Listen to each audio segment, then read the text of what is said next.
So in the Buddha's directions for living skillfully, it's divided into three. The Eightfold Path is divided into three parts called Sila, Samadhi, and Panna or Prajna. Which is Sila is like morality and behavior, and it's divided into what's called speech and action and livelihood, work. And there's, Samadhi and Prajna. Samadhi is the meditation part, which has to do with mindfulness and concentration and effort. And that seems to be in meditation groups where most of the focus is. And because that's what we do, we sit in meditation, so people want to know, well, what should I concentrate on? What is right concentration? Right meaning, is it wholesome? Is it beneficial? Or is it not beneficial? Now with concentration, it's pretty simple. If you're concentrating on something and it causes a sense of peace and clarity, it's generally beneficial. But if you're concentrating on something and it causes a lot of agitation and anxiety, still concentration is there, but it's not right concentration. So concentration in itself is sort of a neutral value. It's a neutral quality, right? It's a skill that we can use to benefit or to harm. And that's where it's right or not right. So when we talk about right, we talk about what is helping and not causing any harm. So the sort of whole, division between right, action, speech, livelihood, effort, concentration, mindfulness, that has to do with, is it, beneficial? Is it a benefit? Is it wholesome? Is it helping me have some greater peace and clarity? Or is it, causing me to be to strengthen certain old tendencies, which are generally described as ones that have to do with fear or with anger or with confusion. And concentration can do that, even though it seems like I'm concentrated. And that's just with the concentration aspect. But that holds true with all of it. Even with Sila. And Sila, is at this first three kind of parts of the Eightfold Path. The behavior part, the morality part. And if we don't consider that, then dealing with meditation is much more difficult. It's very difficult to have some peaceful and quiet and insightful and clear meditation and to be settled in your seat. When your livelihood, let's say, is based on killing, it would be there would have to be a lot of denial going on and suppression of what you're doing outside of meditation. If you're involved in a work that is causing harm, and then to go and to expect that when you sit, you're going to have a calm and clear meditation. I mean, it's just as obvious that the Sila part has to be a foundation. The Sila, the behavior part, has to be a foundation for the things that come afterwards, the concentration and the mindfulness and the effort. So if we're a meditation group, which seems like we are, then discussing and having some consideration of Sila is really important. Just to have a sort of a ground that you're sitting on. You got a ground, and then you can put your meditation cushion on it. But if you don't have that solid ground, then where do I put my cushion? That's kind of the question. So Sila is saying, okay, make sure your ground is solid. Now Sila, as I said, like a moral life, having a virtue, it's literally virtue, but it's also translated, the Pali word Sila is literally translated as restraint. Restraint. There's a sense of restraint or discipline. And doing the right thing often means not doing the wrong thing. Very much first we have to start with reining in, like holding back some of our unhelpful and unwholesome and self-interested tendencies, which are so strong.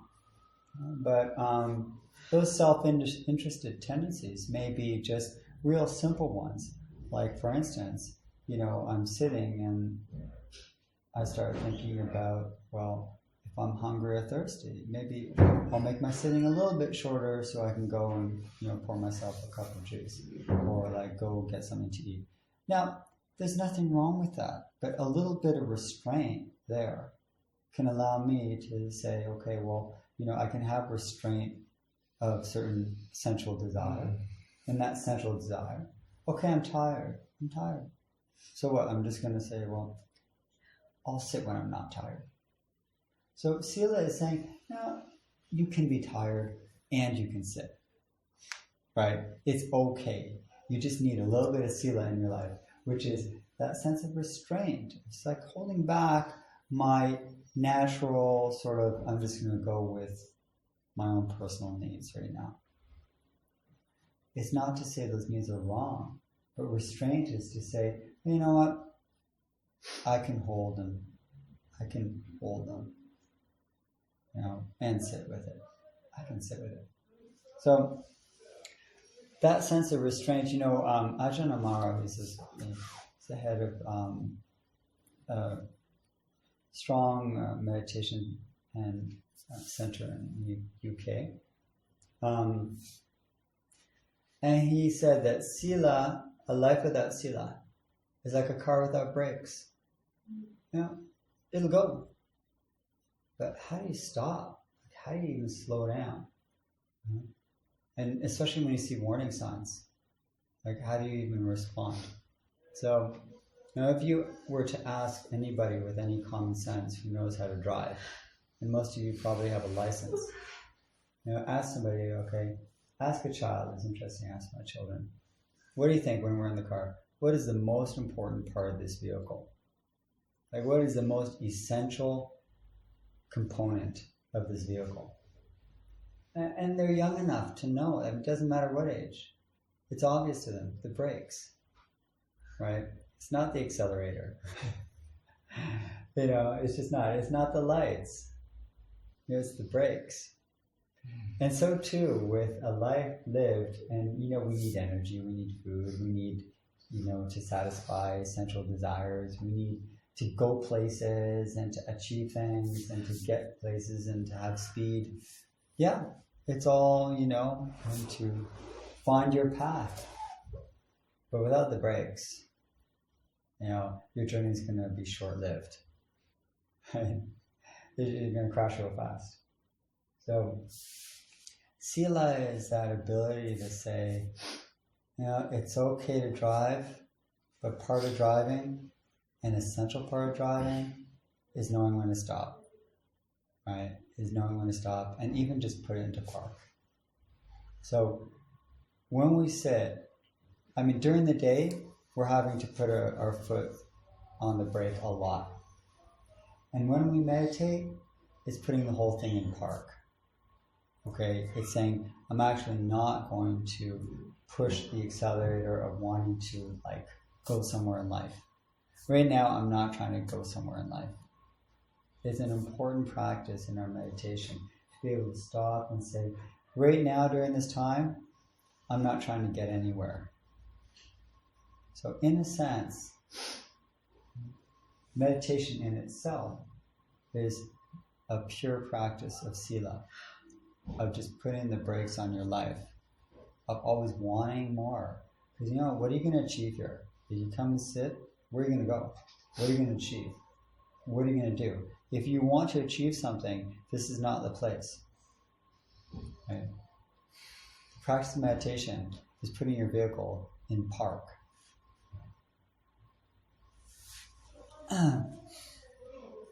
And the beautiful thing about that, and here's the other side of Sila, okay? When you're in park, you actually realize that you haven't stopped,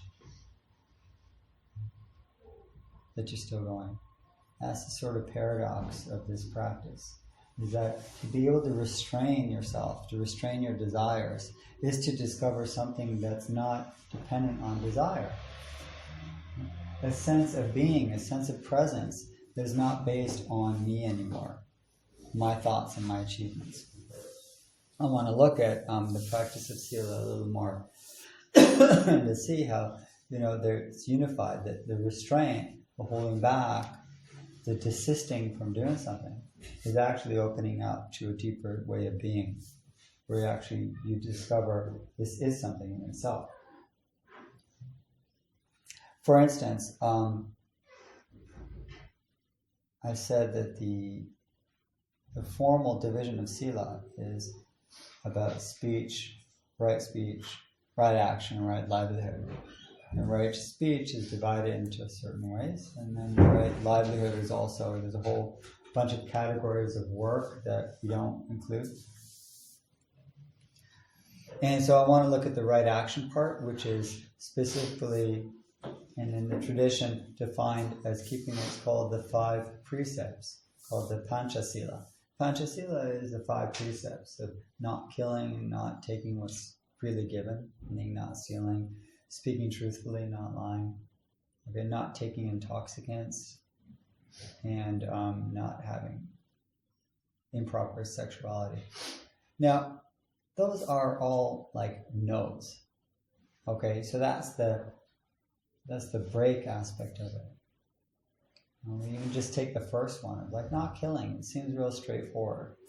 Nice commandment there. Don't kill. You want to restrain yourself from killing. And when you explore killing, then it seems like there's a lot of killing going on in your day. We think we're not personally involved, but there's a sensitivity to life. What it opens up is when you put it in park, when you restrain, then you start to be aware of the needs of life. Not so much how I'm not killing, but how am I regarding life? And how am I aware of life and how much killing is involved in the world around me? So when I start to keep that precept, the physical one is the easy one to, restrain yourself from. Yeah, you're not going to actively kill. And if you have a choice with a mosquito, you're going to blow it away or you're going to swat it. That is a hard practice. But over years, you start to see that my initial reaction of killing a mosquito doesn't have to be my automatic one. Now, okay, that's the physical restraint. But the deeper level of that precept is the mental killing. Okay, the mental killing, right? The attitude that we want to cultivate of nonviolence. That is the deeper precept, where instead of it being what I'm not doing, it starts to be a way of regarding life, that we want life to live. Right? We honor and revere and celebrate life as it exists because it exists. It doesn't have to be qualified as part of my life or part of my environment or my loved ones, part of my nation or community. But do we regard life as something worth protecting? And that starts to become the mental precept, the way we positively generate this precept. So living Sila in this sense of not killing starts to be a way of looking around and seeing how, this world of the living is worth protecting, is worth honoring. So then I start to explore, how am I touched and how can I touch that? And you start to find it everywhere. In whatever pathway, in whatever interest you find, whether it's in the environment, whether it's with other people, whether it's in the hospital, or whether it's in your own life, whether it's in your mind and the reactions you have when you read about killing going on, what is your reaction? Right? Is it indifference?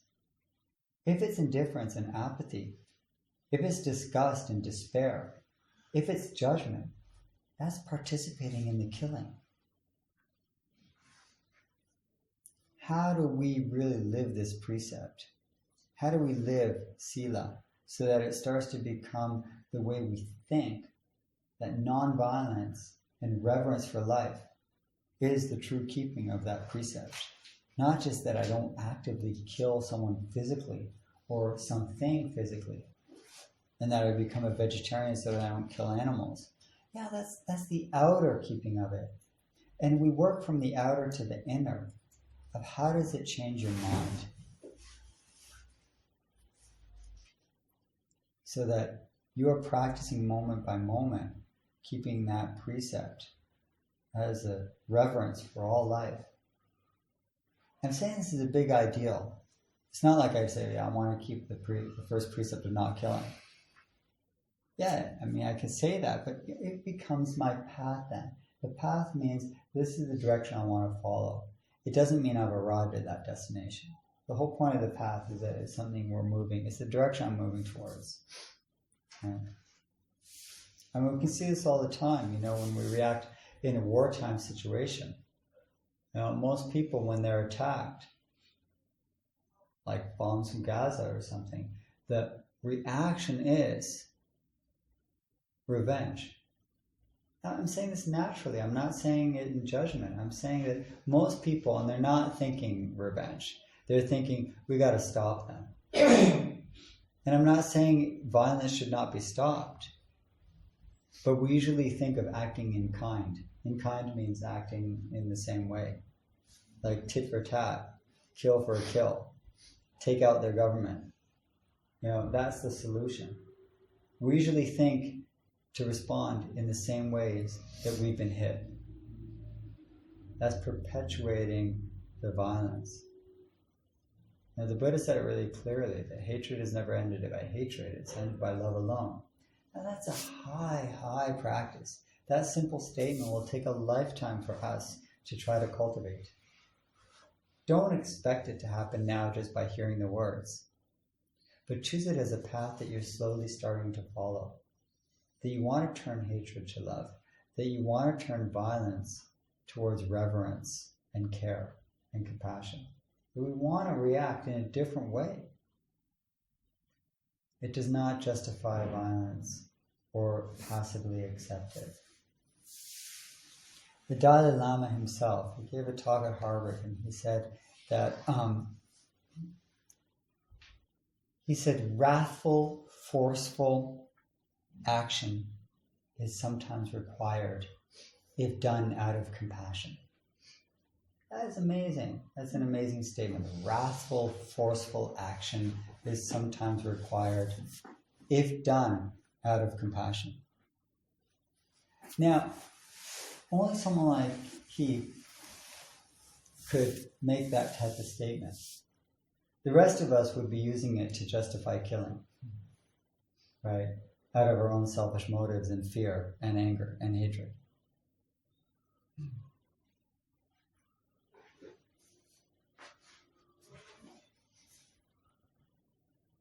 If we ever are in a situation where killing might have to be considered, the real thing to consider is not whether to kill or not, but whether your compassion is pure, 100%.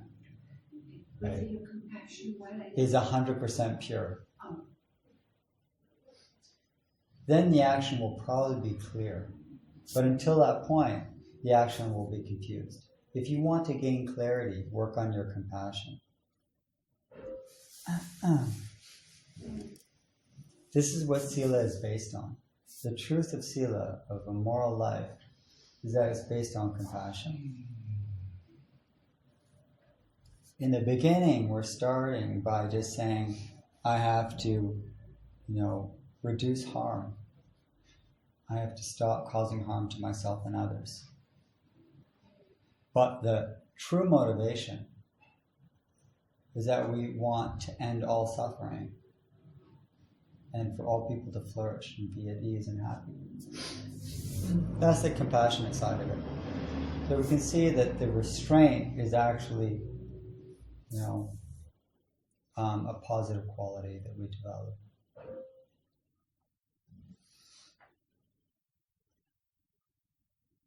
And when we talk about freedom, which I think we spoke of the other day, there's always two sides of freedom.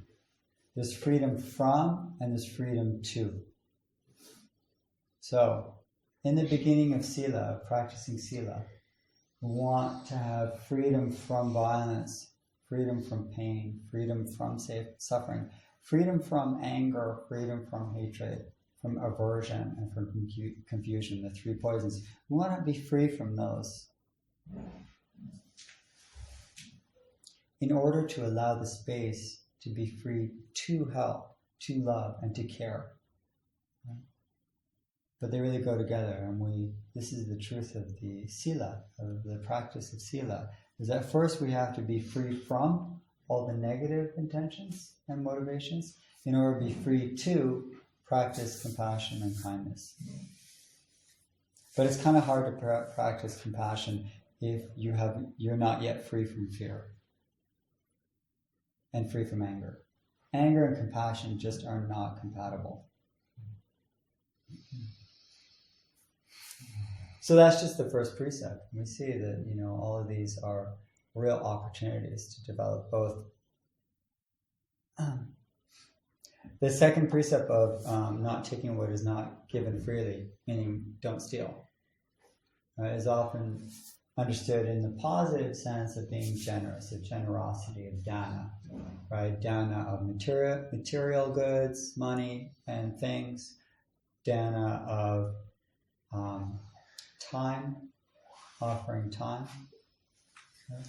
And the highest level of dana is considered of generosity is the giving of the Dharma, right? The giving of the Dharma. That doesn't mean you're going and preaching to people and talking to them about the Buddha's teaching, right?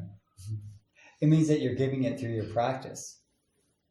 And you're offering others the compassion and care, right, that the teachings are there to develop. And you're inspiring others by your example. So that, maybe somebody will ask you, where did you learn to be like this? And you can say, there are teachings that have helped me. There's a path to follow. Only when asked, though. Only when asked. Until you're asked, you just give, the kindness and compassion. You give the example. And we see that that's considered fulfilling the precept of not stealing. One of the expressions of not stealing is giving of the Dharma.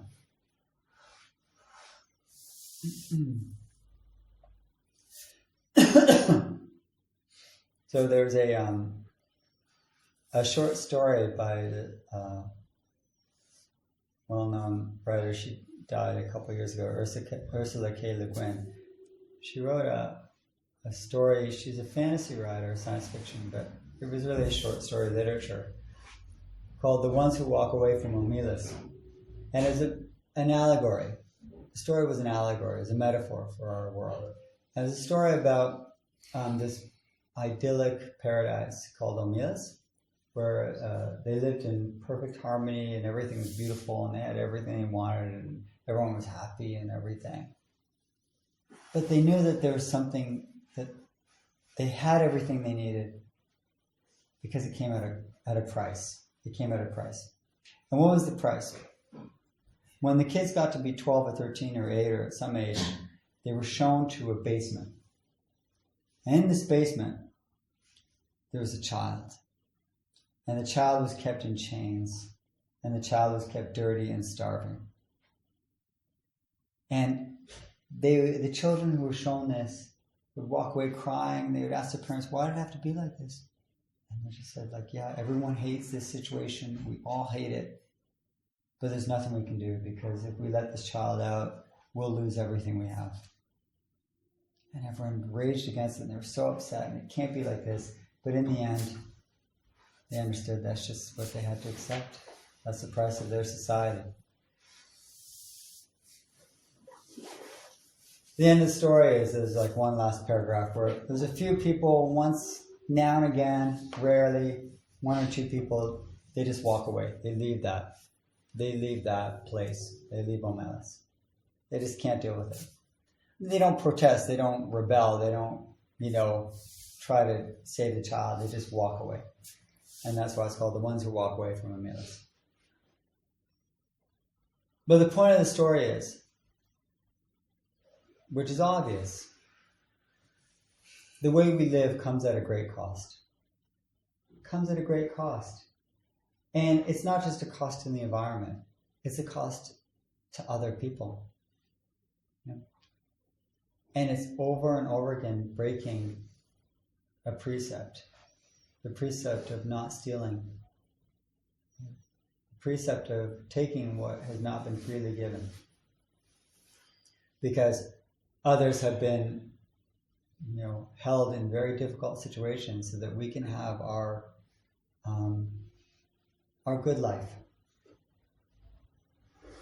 And we should consider how what we own and how what we do and the way we live is always at a cost of others' happiness. In a sense, our lives are predicated upon, they're based on stealing other people's happiness. I know I'm being harsh, but it's true. Okay? And it's a harshness you need to consider. The fact that there are children who are slaves, who are picking chocolate beans from chocolate trees in the Ivory Coast so that we can have birthday cakes. I had one last week. And it was chocolate. And we in the end, we come to terms with it. We know it's happening. And we're like those people. We're like, afterwards we cry and we can't sleep at night and we're upset. And we want to rage against it, and we want a revolution, and we want to give up all of our chocolate, and we swear we will. And days, weeks, months pass, and it fades, and we go back, and we know it's there, but we don't see it. And we continue our lives a little sadder, a little wiser,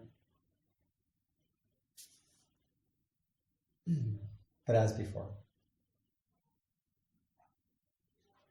There's a term called conflict minerals. Conflict minerals. What a term. It's all these little things like selenium and gold also, and certain 5 or 6 essential components for our cell phones to work. You go on YouTube and you write conflict minerals and you'll see. Mainly from the Republic of Congo. Conflict, because they're fought over, because they're so valuable. And they're the cause of ongoing war and enslavement and killing. Yeah, I know this is all like harsh and too much to digest, especially when everybody has a phone. And we're not about to throw our phones out. And that's not what we're being asked.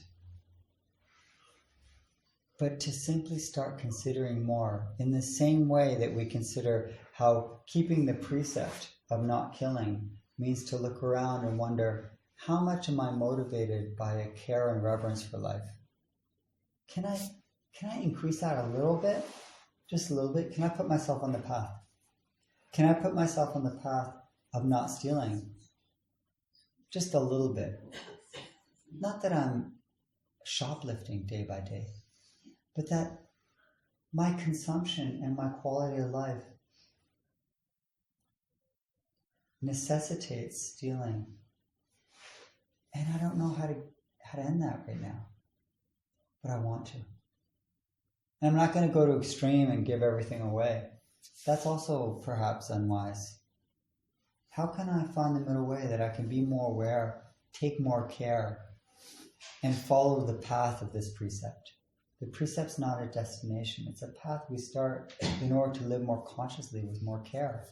And to realize that our life comes at a great cost.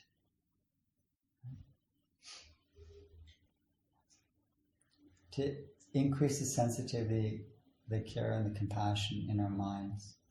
That's what these precepts, the moral life, that's what Sila is about. And when I start to care more, then I do want to put my vehicle in park and sit a bit. Not to find a solution, but just to give it all a rest for a moment.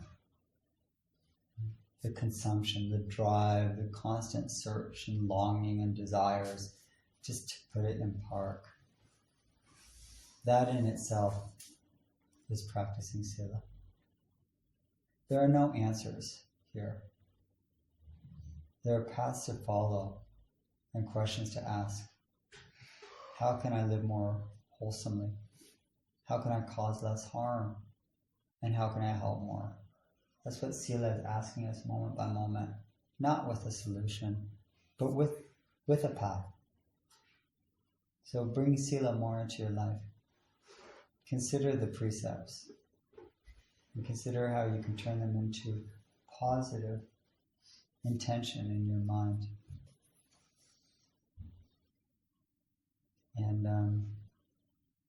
And use your break more often.